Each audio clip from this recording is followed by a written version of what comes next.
Shall move to questions without notice. Are there any questions? I call the Honourable the Leader of the Opposition. Thank you, Mr Speaker. My question is to the Prime Minister. Yesterday, the Prime Minister told the House that, quote, "We listen to intelligence agencies, we don't try to second-guess them." But this morning it was revealed that the Home Affairs Department advised the government to list Iran's Revolutionary Guard Corps as a terrorist organisation more than 2 years ago. Prime Minister, when this national security advice was received, on what basis did the government reject it? Order. Give the call to the Prime Minister. I thank the Leader of the Opposition for the question. There have been a range of comments made in just the last 24 hours. On Monday, of course, or Tuesday. Monday we received the information and the advice. Monday afternoon we had the appropriate committees enacted. By Tuesday we had got our personnel out of Iran to safety and had expelled the ambassador here from Australia, along with 3 other diplomats from the Iranian embassy. And we received bipartisan support, I recall, for that action. But it appeared that it didn't last too long. The member asked about information and when it came back. And indeed, to quote someone, yes, there were calls to list the IRGC back when I was the chair of the Intelligence Committee, which was from 2017 through to late 2020. The government makes those decisions. The government makes the decision to amend the criminal code and then list a terrorist organisation. The Prime Minister will pause. I'll hear from the Leader of the Opposition. A point of order on relevance, if I may, Mr Speaker. This is a question about the government's decision to reject national security advice 2 years ago. The Prime Minister is not in order. The Prime Minister needs order. We don't need anyone assisting in the corner. The Prime Minister was asked about the decision that was taken and what basis that was. He'll need to make his answer directly relevant and ensuring that he complies with the standing orders, but if he's got information to the House about how the decision was made, he's entitled to do that. Certainly very relevant, Mr Speaker, because the member for Canning went on, the Shadow Minister for this area, went on to say today, and for whatever reason the coalition government did not want to. In fact, we had briefs as to the reason why, which I can't discuss here. That is what he said, understanding, because he understands intelligence. Order. I stand with the government. Order. Leader of the Nationals. I stand with the government, as does the rest of the coalition. That's what the Shadow Minister responsible said this morning. Went on to say as well, not just yesterday, it backs up his statement yesterday, the decision was a good one. It was backed up by forensic intelligence provided by ASIO and other partners. Prime Minister is just going to pause. The Leader of the Opposition has raised a point of order on relevance, so I'm not quite sure. She's only entitled to one point of order on relevant. As to whether the Prime Minister is following your previous instruction, the statements of the member for Canning more than 2 years ago are not relevant to the question. No. You can resume your seat. We've been down this path before. There's no ruling that I'm going to make around this. So if you were not happy with at the time when I brought the Prime Minister back to order, that would be the time to take action. You can't go back in time and ask for a second chomp at something. Order. But we're just going to ensure order. We're just going to handle this respectfully. It's an important issue. The Prime Minister is going to continue and make sure his remarks are directly relevant regarding on what basis the decision was made. Mr Speaker, I've gone on to quote someone who knows something about intelligence and national security about why intelligence information isn't the subject of public debate. That was the quote from the member for Canning. Indeed, the member for Barker backed this up. This is what he had to say on the basis of our response. I congratulate the Prime Minister on his response. It's been swift, it's been decisive, and he's been congratulated for that. The member for Lindsay was on board. It's Prime Minister's time. So is the member for Riverina. One by one, they've all been out there saying they support the...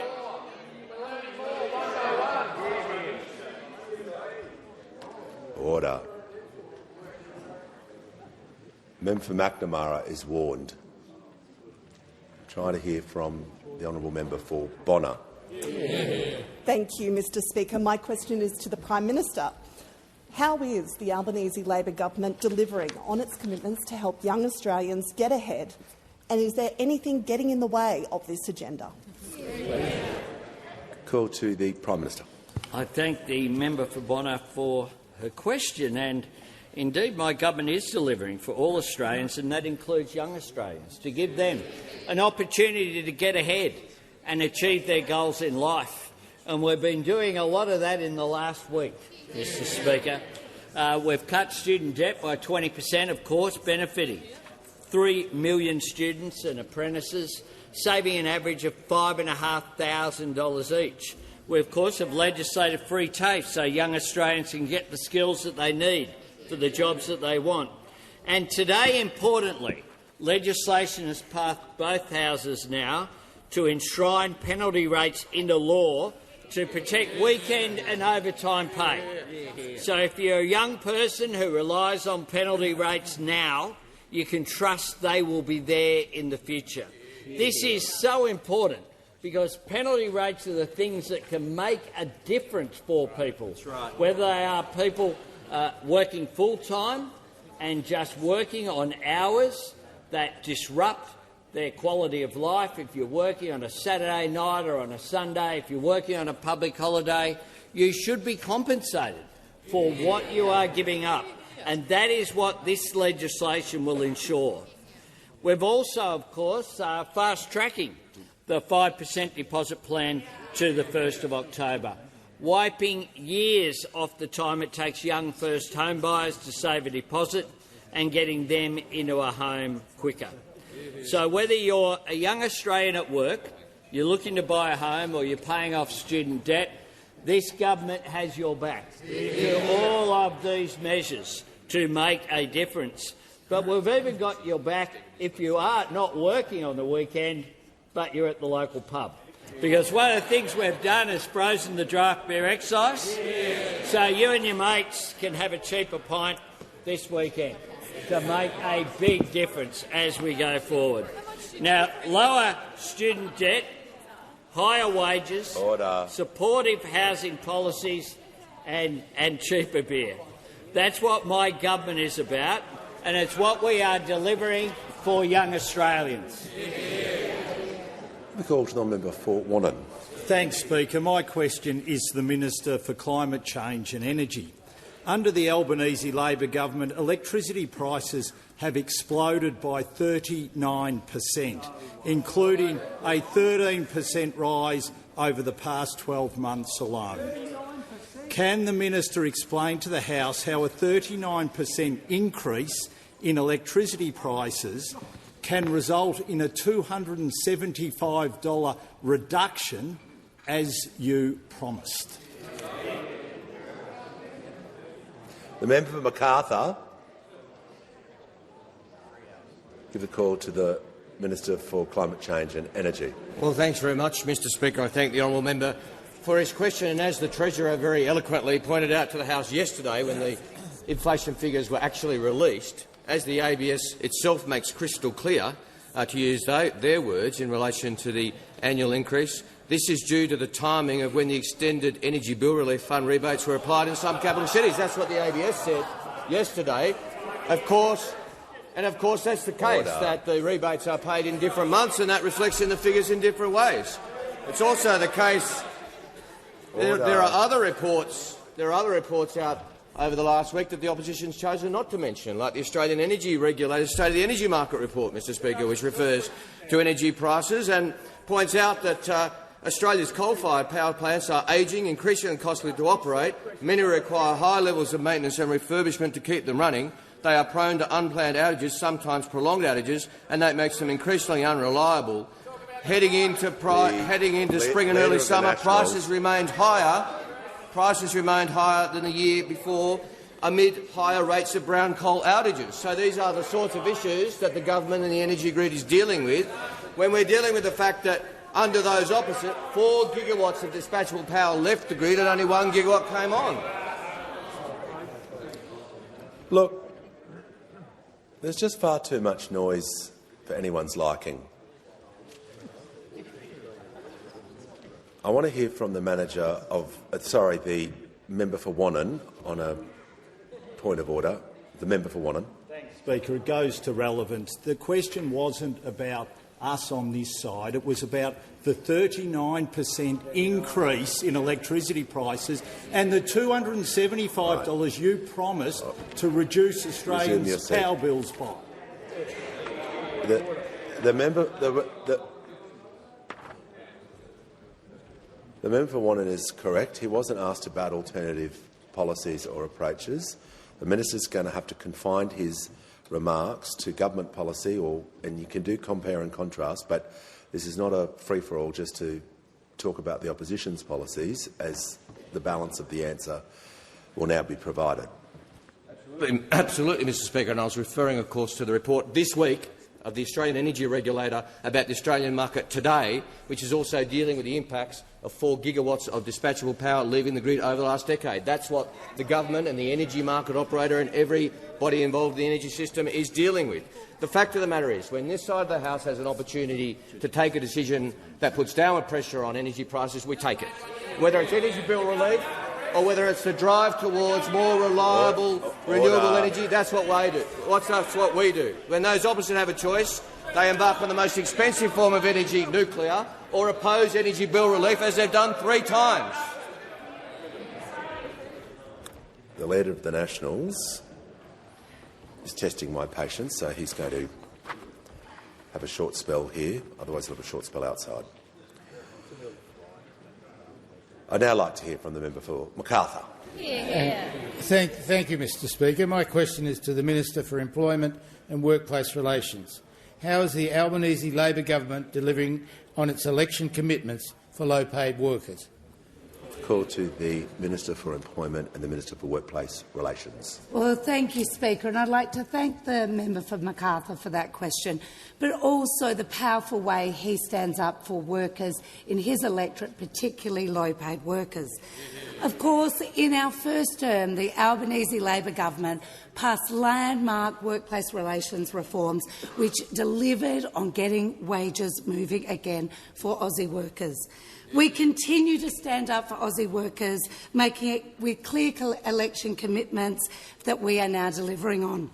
One of these election commitments was to make a submission to the Fair Work Commission for a real wage increase to the minimum and award-reliant workers. It was one of the first actions we took, and from the 1st of July, award and minimum wage workers saw an increase of 3.5%. Since we've been in government, the pay packets of minimum wage workers on average have increased by $9,120.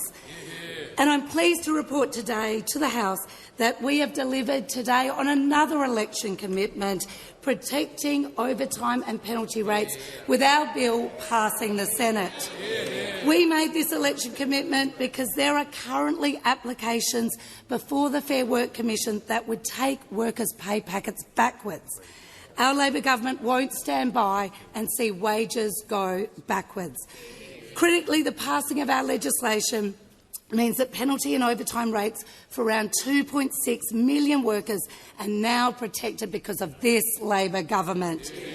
Now, for workers like Anthony, who I met today when this bill was passed, he said the fact that penalty rates are now protected is going to provide a sense of relief for a lot of Australian workers.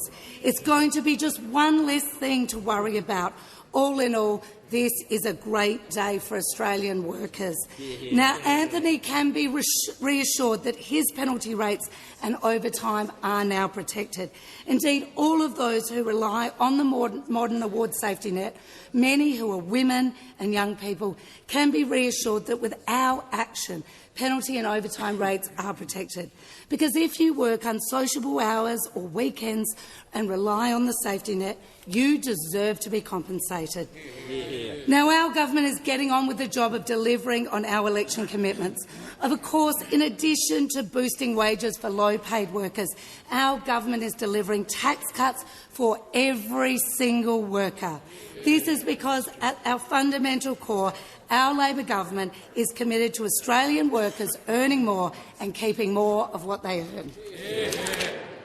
Before I call the member for Curtin, I'll just do some acknowledgements and welcome. I'd like to inform the House that present in the gallery today is the Honourable Bill Yan, MLA, the Treasurer, Minister for Logistics and Infrastructure and the Minister for Housing Construction for the Northern Territory. We also have a delegation of mayors and industry representatives from South Australia. And I'd like to inform that in the House, in the gallery, is a delegation of young leaders from across Australia and the Pacific taking part in the National Leadership Forum. And also, I note that Stuart Henry, the former member for Hasluck, is joining us today. Welcome to you all. Give the call to the member for Curtin. This is a question for the Prime Minister. Today, parliamentarians from across the House again heard personal stories about gambling harm, including from a Western Australian whose brother died by suicide after struggling with gambling addiction. The government hasn't yet even provided a response to the Murphy inquiry into online gambling, let alone implemented any of our key recommendations. Is the delay due to successful lobbying by powerful interests, and what do you say to people experiencing gambling harm who are still being bombarded by gambling ads? Give the call to the Prime Minister. I thank the member for Curtin for her question, and with respect, I say that is not correct to say we haven't responded. We have done more as a government than any government in Australia's history since Federation. As simple as that. BetStop, the self-exclusion register, has been in operation for 2 years as of last week, making an enormous difference. We have launched the National Self-Exclusion Register. At the end of July, it has recorded 46,369 total registrations, including 30,750 active exclusions. 39% of current registrants have chosen a lifetime ban. 39%. The problem that we see with gambling isn't someone having a punt on a Saturday at the pub. It is ongoing addiction to gambling, which can be incredibly harmful. We have banned the use of credit cards for online wagering. We have established mandatory custom ID pre-verification for online wagering. We've implemented monthly win-loss statements. We've strengthened classification of video games that contain gambling-like content. We'll continue to work on these areas. As we've said, we want to break the connection between wagering and sport. A lot of that has been done voluntarily as well by the sporting organisations who understand the damage that can be caused. Gambling is legal in Australia. We respect people's right to have a punt, but we also have a responsibility to make sure that the industry acts responsibly, and that's what we're doing.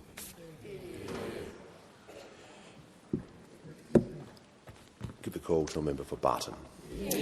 Thank you, Speaker. My question is to the Minister for Health. How is the Albanese Labor government delivering on its election commitment to make medicine cheaper for Australians? Why is this so important? Call to the Minister for Health and Ageing, the Minister for Disability and the NDIS. Thank you, Speaker, and thank you to the member for Barton. Through her work earlier at St Vincent de Paul in New South Wales, every day she saw the sorts of choices that households under cost of living pressure have to make, and she's brought that experience as well as her deep compassion into this place, Mr Speaker. In her contribution to the government's Cheaper Medicines Bill, the member for Barton relayed a story of a young mum she met door-knocking in Hurstville, a mum who skips her own medication to afford medicine for her young child when her child is sick. In a similar vein, the member for Griffith relayed a story of Paris, a young local pharmacist from her electorate in Brisbane, a story that Paris told her about a patient who was cutting her antidepressant tablets in half in order to space them out. Paris's customer juggles medicines for cardiovascular disease, for diabetes, as well as her depression, and struggles to afford all of her medicines. And so many of my colleagues, Mr Speaker, told these stories. Stories that really explain why this government has put so much energy into making medicines cheaper, because cheaper medicines are not just good for your hip pocket, although they obviously are. They're also good for your health, because Australians should not be forced to make choices between filling a script that their doctor has said is important for their health and some other essential household expense. And today, Mr Speaker, I'm so pleased to report that the House passed that government's Cheaper Medicines Bill. Another example of this government delivering on the commitments that we made to the Australian people at the election in May. And this law will cut the maximum co-payment for a PBS script to just $25, Mr Speaker, the same price it was all the way back in 2004, and half the price it would have been next year if the government had not been making medicines cheaper. Now, of course, Mr Speaker, this is just the latest wave of our measures to make medicines cheaper. Last term, we slashed the maximum amount that pensioners and concession card holders would pay for all of their medicines across a given year by 25%, a measure that already has delivered tens and tens of millions of additional free scripts. We finally delivered 60-day scripts, Mr Speaker, twice the amount of medicine for the cost of a single script, and we've frozen the price of scripts for concession card holders and pensioners all the way to the end of this decade, Mr Speaker. Those measures alone have already saved Australians more than $1.5 billion in co-payments at their local pharmacy counter, Mr Speaker. But today we showed that this government is determined to do even more. With a call to the honourable member for Hume. Deputy Prime Minister, the Coalition is deeply committed to the Australia-US relationship. Between Sunday and this morning, the DPM's office has provided two conflicting statements about the nature and formality of this week's meeting with Secretary Hegseth. Since this morning, there have been three different explanations about the nature and extent of the meeting. Deputy Prime Minister, was this a meeting with Secretary Hegseth or just a photo opportunity, and was there an outcome beyond the photo? Order.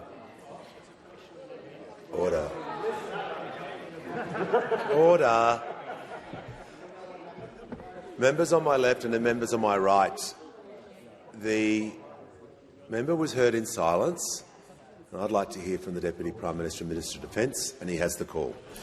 Well, thank you, Mr Speaker. I genuinely do appreciate the question from the member opposite, and Congressman Smith, welcome to question time. You're in for a treat. The question that we have just heard, the question that we've just heard from the Shadow Minister, is just another example of how the Liberal Party, a party which actually has a proud history of governing this country, is today completely broken. Now, the Pentagon itself has made clear that there was a meeting between myself and Secretary Hegseth. The Pentagon itself today has made it clear that that meeting was coordinated in advance. But what we've heard through the course of this week is those opposite firstly suggesting that there wasn't going to be a meeting at all. Then there's a little bit of a debate about whether it's a meeting or whether it's a happenstance. Presumably those opposite think that the photos that have been published were magically generated by AI. I mean, those opposite are an absolute joke. Mr Speaker, the Shadow Minister, in the question that he just framed, said that the alliance between Australia and the United States is a matter of bipartisan support. It has been the case that parties of government in this country have actually, irrespective of whether they are in opposition or in government, have supported the nation in its relationship with the United States. Look, order. Order. No, I haven't given you the call, and I'm not particularly inclined to take this point of order because it can only be about relevance. And the Deputy Prime Minister specifically answered the question about the meeting and gave context about that. So, just.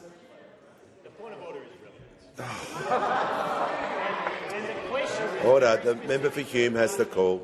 The outcome of the meeting. No.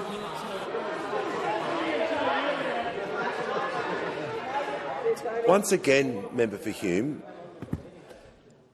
if the Deputy Prime Minister is answering the question and giving context about the exact topic you were asked about, anyway, there's no point of order. That's my point. The Deputy Prime Minister has the call. Mr Speaker, I think we all understand that the question from Captain Conspiracy over here was whether or not the meeting actually...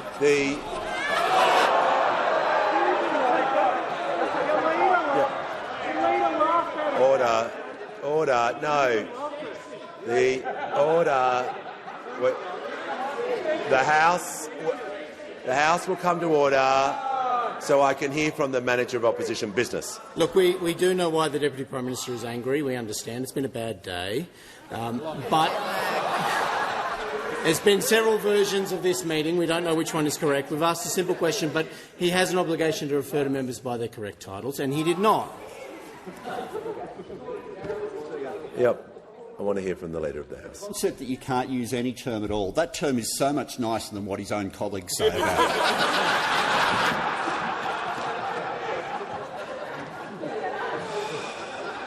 it. Look, order. Order. When the House, we are going to bring the House to order. I know it's Thursday, but we are going to bring the House to order. Questions have been asked. Entitled to do so. The Deputy Prime Minister is going to continue with his answer, and I don't want any more interruptions or interjections, and I want everyone referred to by their correct titles. Mr Speaker, the relationship between Australia and the United States should be above partisan politics. Parties in this country, parties of government in this country, whether they have been in government or in opposition, have come to this place wanting whoever is in government to succeed in our relationship with the United States. That's certainly the spirit that we brought to bear when we were in opposition.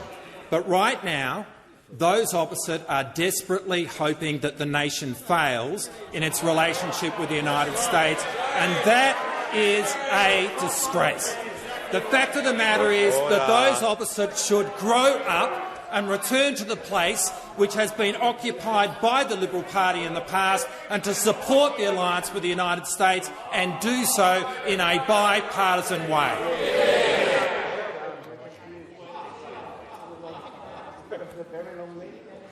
Order.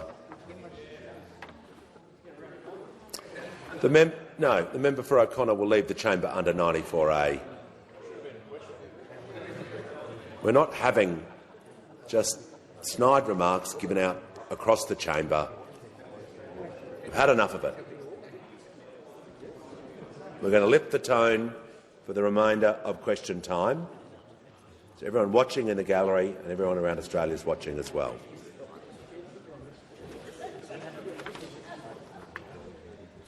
I'd like to hear from the honourable member for Cornwall. Thank you, Speaker. My question is to the Minister for Housing, Homelessness and Cities. What is the Albanese Labor government doing to address housing challenges, and is the Minister aware of any risks to the government's plans? Give the call to the Minister for Housing, the Minister for Homelessness and the Minister for Cities.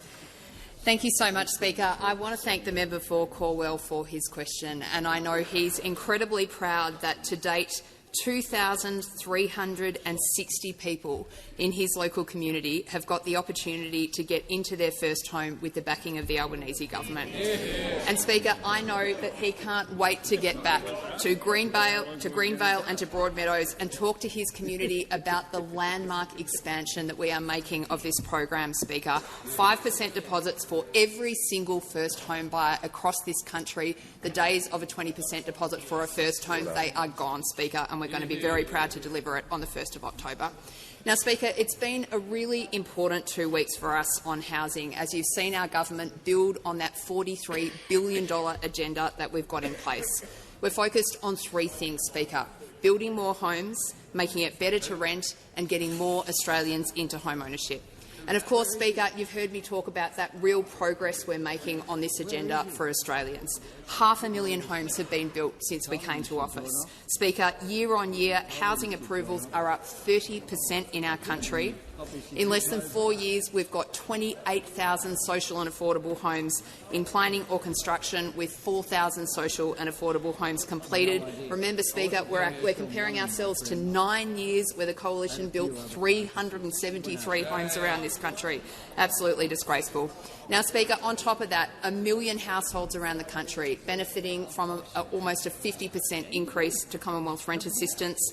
And of course, Speaker, as I've mentioned to the Parliament every single day this week, 180,000 Australians who have already gotten into their first home with the backing of our government.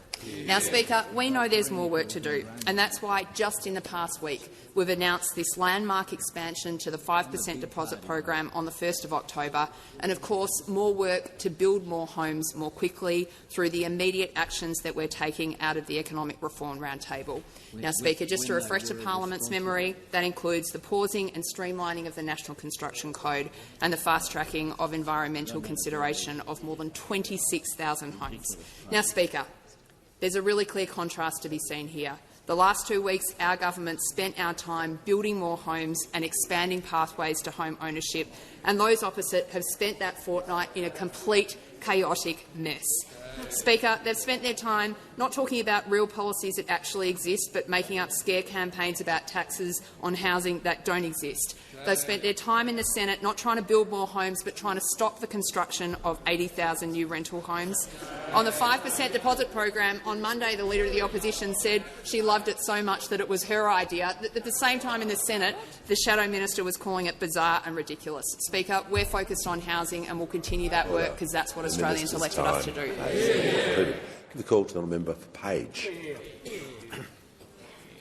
Thank you, Speaker. Speaker, my question is to the Prime Minister. Prime Minister, given the challenging security arrangements at home and abroad, what steps has the Prime Minister taken to repair our deteriorating relationships with Israel and the United States? Give the call to the Prime Minister. I find it absolutely extraordinary that the Shadow Minister for Trade has asked a question about our deteriorating relationship with our most important partner, the United States, in the presence of a US congressperson. I refer to the comments of the Deputy Prime Minister who spoke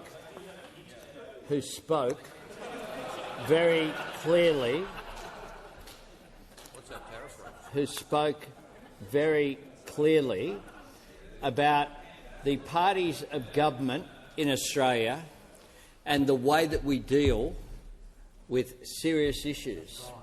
Today we have had question time begin with a question seeking essentially information from our intelligence agencies. In the answer that I gave, I quoted the former head of the Intelligence Committee, who on 2GB just this morning outlined why, at that time and even since, he would not give that information about why decisions are made and that intelligence basis. That is the way that it operates between adults. When it comes to the follow-up then, we had a question to the Deputy Prime Minister alleging that somehow, like the fake moon landing or something, that meetings that were held by the Deputy Prime Minister with the Vice President of the United States. Order. Yeah, the Prime Minister will pause. Well, the members on my right, I'd like to hear from the manager. Well, the Prime Minister is answering question 1 and question 2, but he isn't answering the current question. By his own confession, he's answering the previous question. So I ask the Prime Minister to answer the question that you have been asked now. Because it's not commentary time, it's not lecture time. It's not commentary. Resume your seat. Yeah. The point of order was on relevance. Yeah. I took that straight away. And I don't know why that's funny. Prime Minister is going to continue with his answer to make sure he's being directly relevant to the question was asked about the relationship between Israel and the US. Thanks, Mr. Speaker. I thought he was going to move an extension of time.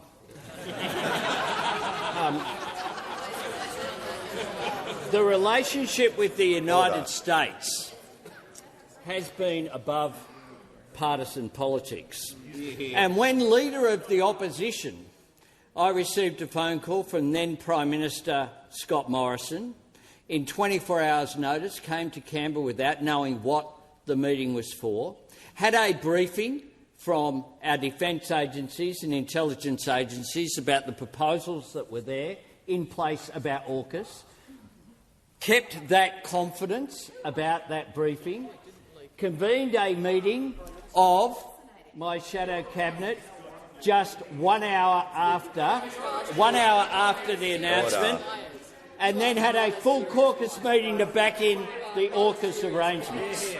That is how we dealt with the US relationship.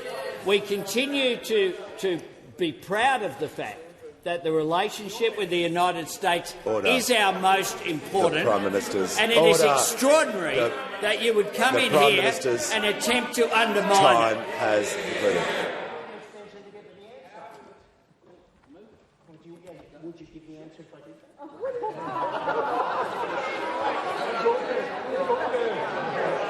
Order. We're just moving on. We're just moving on. Order. I'd like to hear from the member for Braddon. Thank you, Mr. Speaker. My question is to the Minister for Infrastructure, Transport, Regional Development and Local Government. How is the Albanese Labor government helping regional Australians into home ownership after a decade of being ignored? Give a call to the Minister for Infrastructure, Transport, Regional Development and Local Government. Thank you very much, Mr. Speaker, and can I thank the member for Braddon for her question, but also for her extraordinary advocacy for her community. If anyone has met the member for Braddon, you will know she is an extraordinarily fierce advocate for her community. She's very hard to say no to, and she is a terrific representative. Whether it is from Devonport, for Ballarat, to Bendigo, to Leichhardt or Lingiari, Labor represents the regions across every single corner of this country. And this evening, I absolutely look forward to welcoming the Prime Minister to the regional city of my hometown of Ballarat for one of the many Bush summits being held this week. The Prime Minister has attended all of the Bush summits, and I'm very proud he was in Wagga this week and he'll be in my hometown of Ballarat this evening. And I know that one of the things that my community and every regional Australian is looking forward to hearing about is the Albanese government's delivery on housing for the regions, something that has been neglected under those opposite. Our $43 billion plan for housing is making a real and substantial difference across regional Australia. In particular, the decision to bring forward from the 1st of October this year the expanded regional home guarantee scheme. And this will mean no income or location caps, all regional Australians being able to benefit from that policy. Regional first home buyers being able to get into the property market with a 5% deposit without having to pay lenders' mortgage insurance. For far too long, regional Australians have been left behind under those opposite. We saw a decade of ignoring regional Australians' housing issues, no plan for housing, no plan for, frankly, investing in significant infrastructure and no real support for regional communities. We are doing the hard work, building the homes, building infrastructure and backing regional growth with real funding. We're all getting regional Australians into more homes and sooner.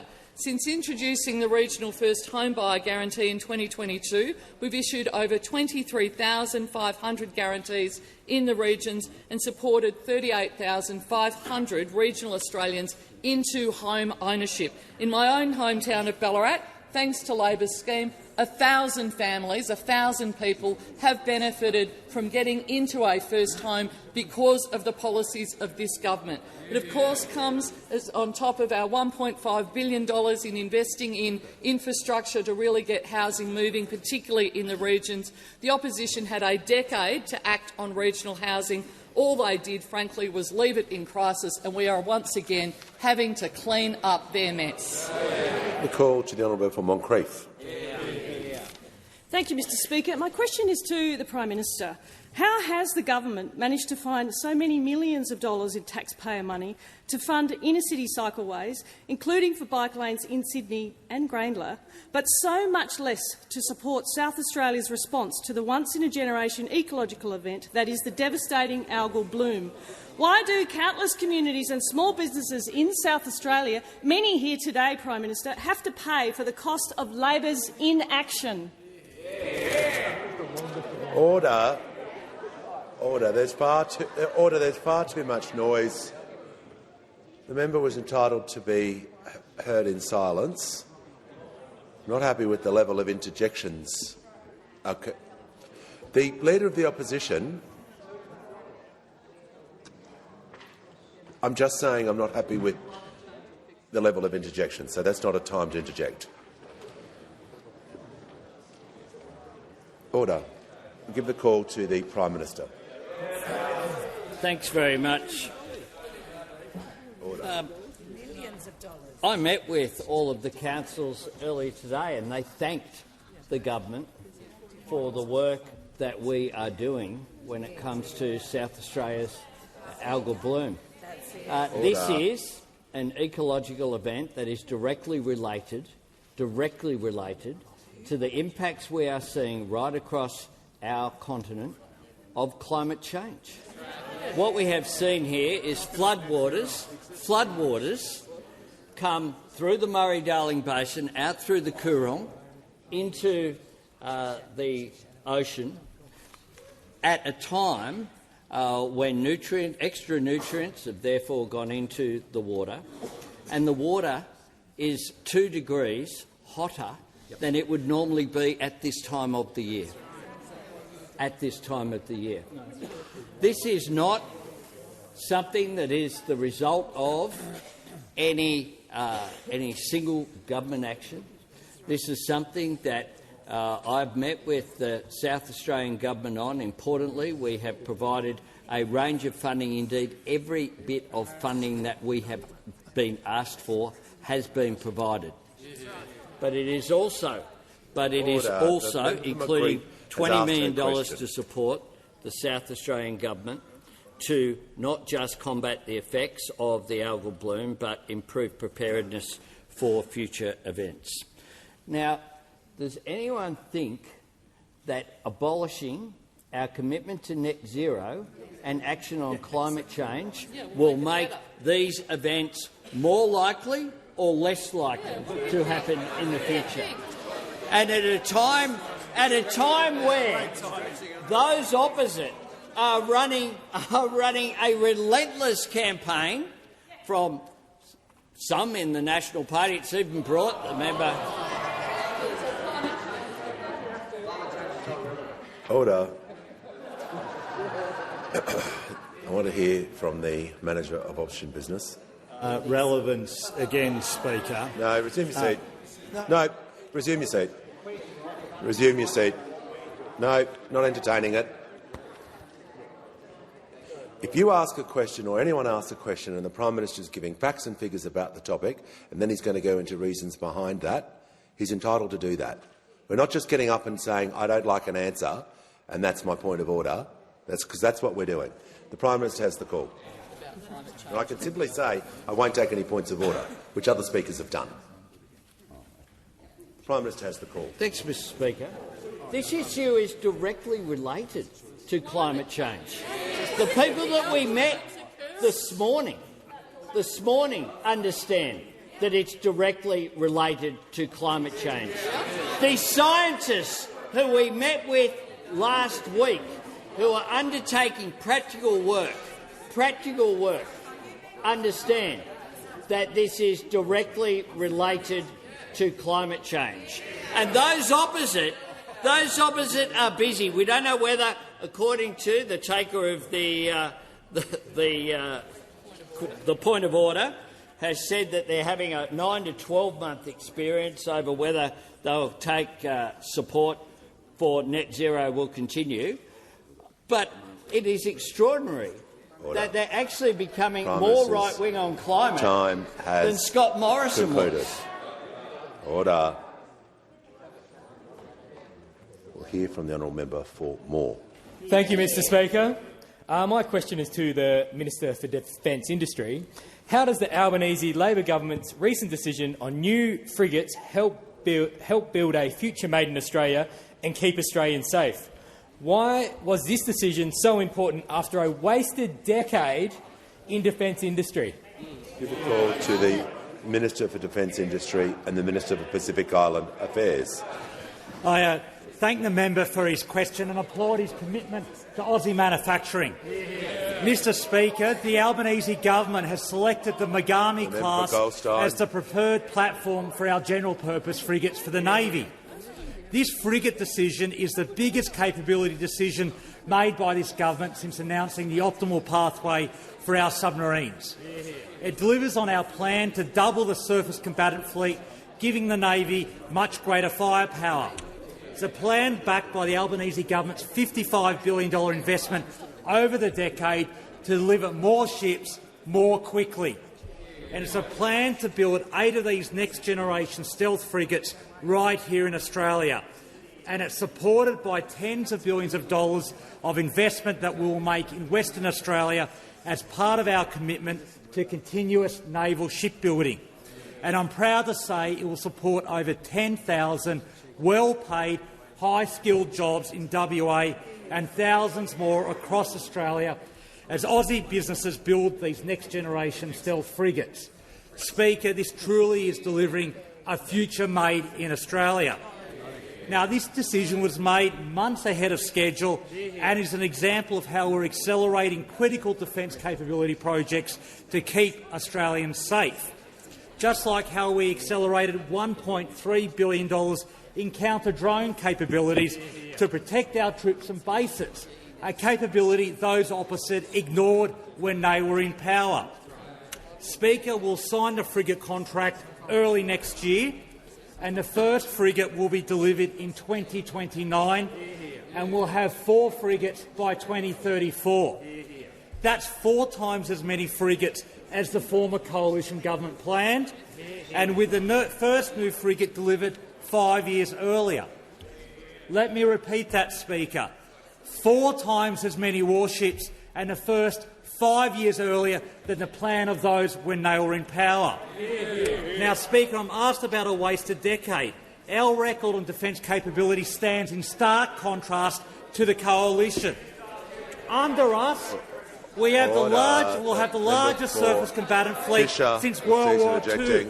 Under them, they delivered the oldest fleet the Navy has had in the history of the Navy.